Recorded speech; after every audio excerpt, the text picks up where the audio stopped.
Welcome to my rusty garage. Today we are working on this Hyundai i30 FD, replacing the thermostat and renewing the coolant. I'll show you the full process step by step, including draining the coolant, replacing the thermostat and bleeding the cooling system properly. This is the location of the thermostat.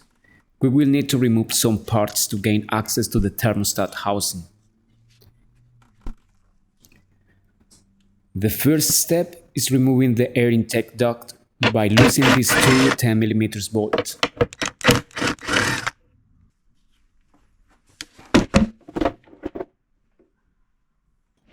Next, we remove the air filter housing. It is held by two 10mm bolts, one here and one more over here.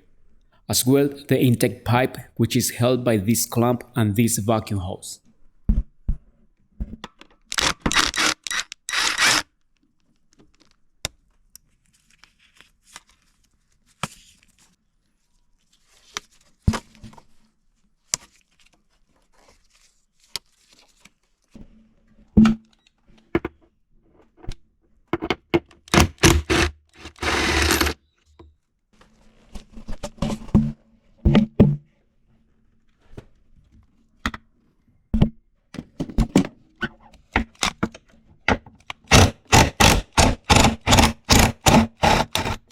Now I am disconnecting the PCM connectors to remove the whole assembly. Be careful not to damage the connectors or the pins. Now, with more available working area, we can move the wiring harness out of the way. Taking a little extra time here helps prevent accidental damage and gives much better access to the thermostat housing.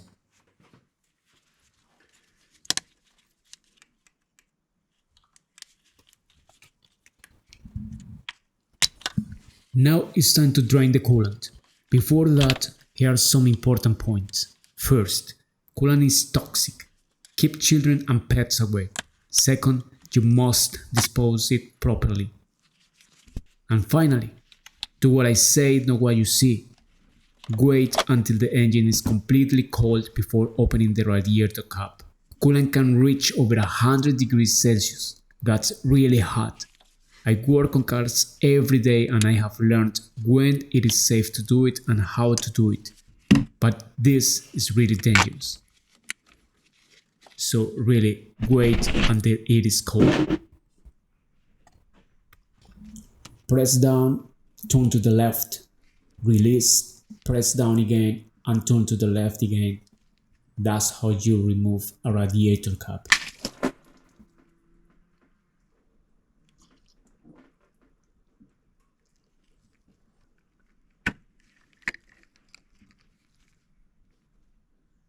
The drain plug is located at the lower section of the radiator.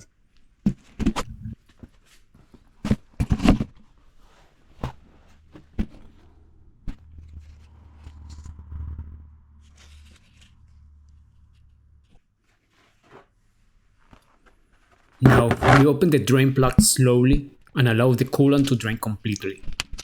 Make sure to catch all coolant and dispose of it responsibly. Remember, coolant is toxic.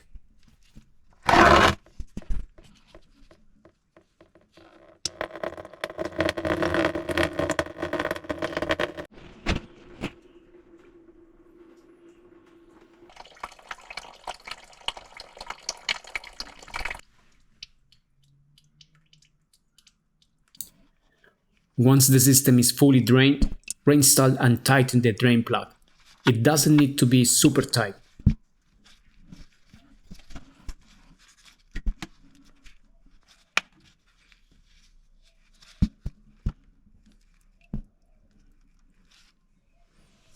Remember to clean properly the draining area. Coolant has a very particular smell, which can stay there if not removed. For now, let's return to the thermostat housing, which is secured by two 12mm nuts.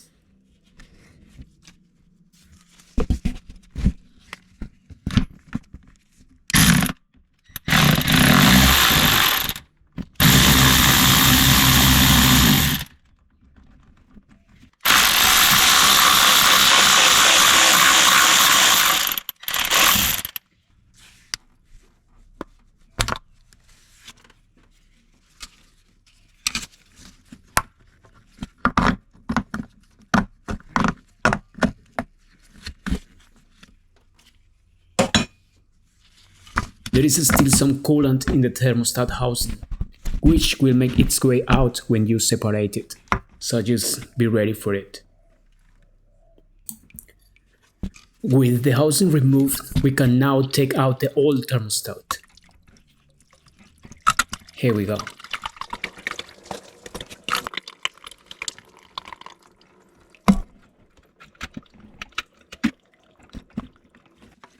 Before installing the new thermostat, it is important to clean both matting surfaces as good as we can.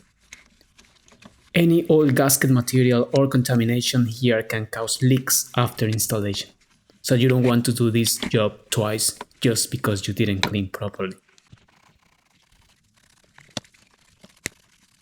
You can use one of these Scotch Brite pads and carburetor cleaner. That will make it way easier.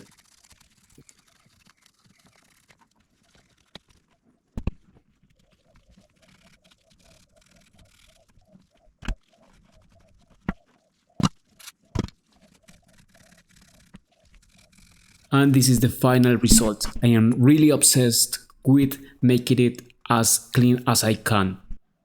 Then I use brake cleaner to remove the remaining particles on the surface.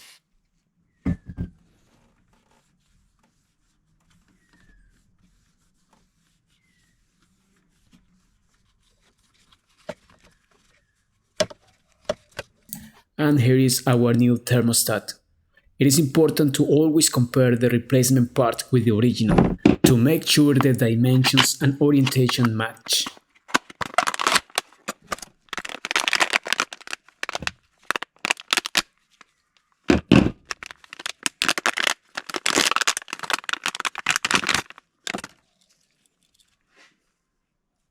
Now check this small valve here. It is called the jiggle valve. It must be installed upwards. It allows trapped air escape from the cooling system, avoiding overheating of course. Now check as well that the thermostat has a pointing shape next to the valve at the top of the thermostat. It will match an insert in the thermostat housing, so you know that you are installing it properly.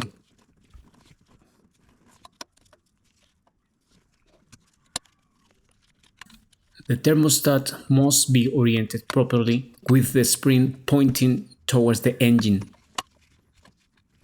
Now install the new gasket on top of the thermostat. Remember, orientation is critical.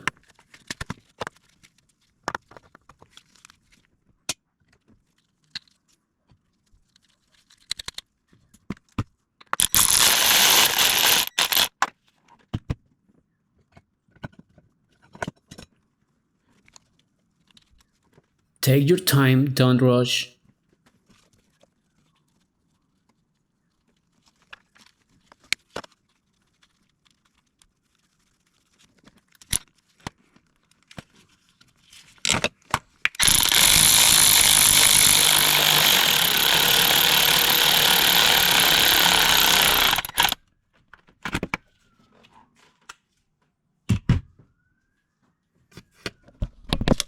Tighten the housing nuts evenly. That would be 16 newtons.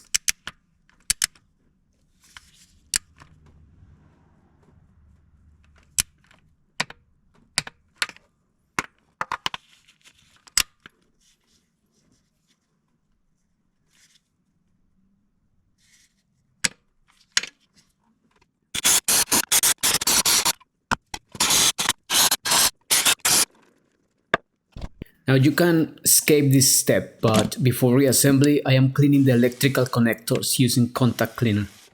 This helps remove oxidation and ensures a solid electrical connection.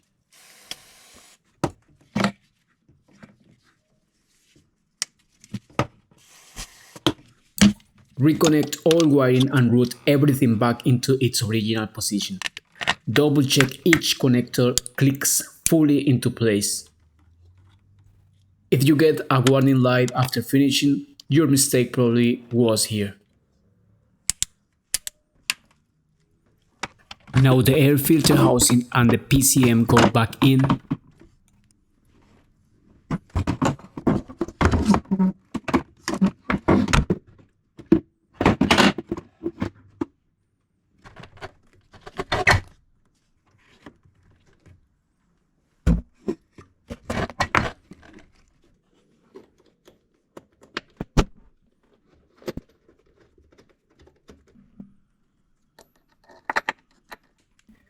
two 10mm bolts, one at the front, one at the back, and don't forget the vacuum hose as well.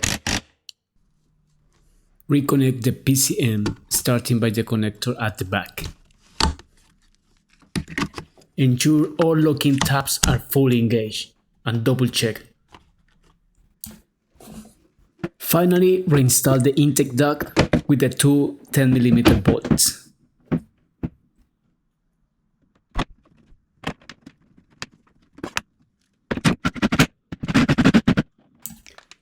Now I refill the cooling system using a spill-free fan.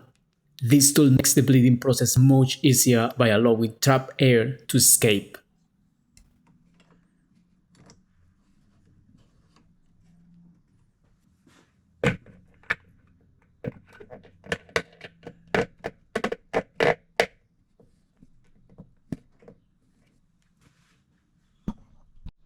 Ensure you are using the correct coolant. And as well, there are two options in the market. Concentrated, which you have to mix with water, and premix, the one that I'm using right now, which is ready to use.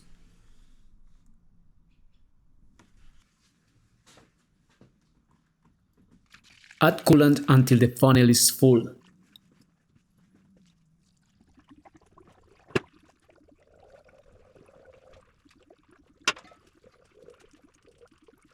Squeezing the hoses will help air trapped inside to get out of the system. I will be doing this many times during the process.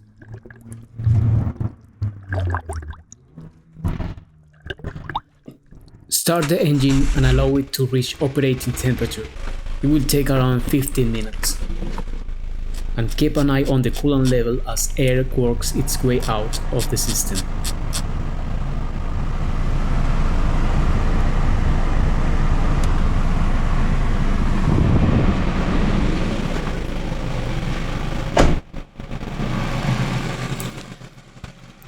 I'll be following the temperature with a scan tool, so I know that the engine is not overheating.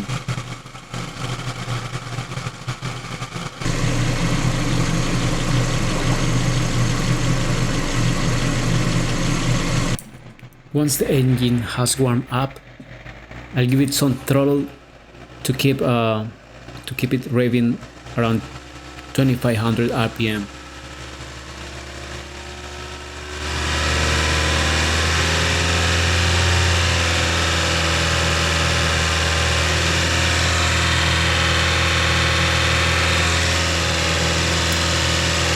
As the thermostat opens, trapped air will push through the funnel. You need to be sure that you are topping up coolant as needed until bubbling stops.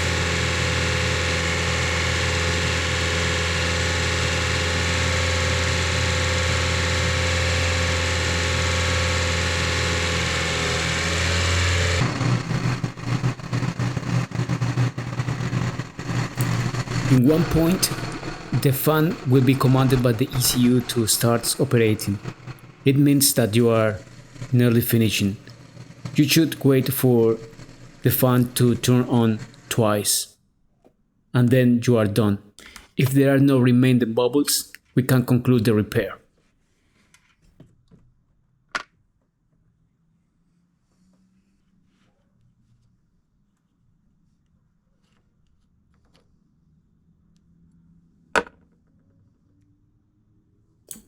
And now just reinstall the cap.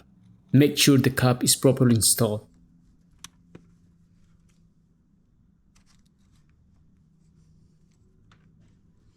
Check the overflow bottle and go for a road test. And that's the thermostat replacement and coolant service completed on this Hyundai i30 FD. Many cars are the same. Hit the like button if you like it. And remember, if you are able to do this, you are able to do much more in your car. See you the next time.